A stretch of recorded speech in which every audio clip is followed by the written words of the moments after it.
IPL tourney చరిత్రలో ఎన్నడూ జరిగిన అద్భుతం జరిగింది. ఉప్పల్ స్టేడియంలో జరిగిన మ్యాచ్లో సన్ రైజర్స్ హైదరాబాద్ జట్టు అద్భుత విజయం సొంతం చేసుకుంది. లక్నో జట్టు అందించిన 166 పరుగుల లక్ష్యాన్ని కేవలం 9.4 ఓవర్లోనే చేరుకుంది. మరో 62 బంతులు మిగిలి ఉండగానే టార్గెట్ రీచ్ అయింది. ఒక్క వికెట్ కోల్పోకుండా 10 వికెట్ల తేడాతో విజయం సొంతం చేసుకుంది. సన్ రైజర్స్ జట్టు ఓపెనర్లు ఆకాశమే హద్దుగా చెలరేగి ఆడారు. బౌండరీల వర్షం కురిపించారు. ట్రావిస్ హెడ్ 39 బంతుల్లో 89 పరుగులు చేయగా మరో ఓపెనర్ అభిషేక్ శర్మ 28 బంతుల్లో 78 పరుగులు పిండుకున్నాడు. వీరిద్దరు ధాటికి లక్నో బౌలర్లు చేతులెత్తేశారు. 5 బౌలర్లు ఏ ఒక్కరూ వికెట్ తీయలేకపోయారు. సన్ రైజర్స్ ఓపెనర్లు భీకరమైన ఇన్నింగ్స్ ఆడడంతో కేఎల్ రాహుల్ ఏమీ చేయలేకపోయాడు. ఓటమిని అంగీకరించాడు. మొదటి బ్యాటింగ్ చేసిన లక్నో జట్టు నిర్ణీత 20 ఓవర్లలో 4 వికెట్లు కోల్పోయి కేవలం 165 పరుగులు మాత్రమే చేసింది.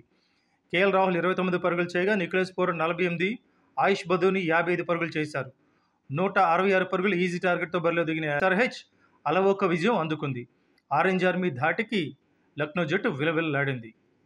లక్నో బౌలర్లను ఓచకోత కోసి హైదరాబాద్ జట్టు విజయంలో కీలక పాత్ర పోషించిన ట్రావిస్ హెడ్కు player of the match award లభించింది. ఈ మ్యాచ్లో ఘన విజయం సాధించడం ద్వారా ఎస్ఆర్హెచ్ జట్టు పాయింట్ల పట్టికలో మరింత ముందుకు దూసుకు వెళ్ళింది.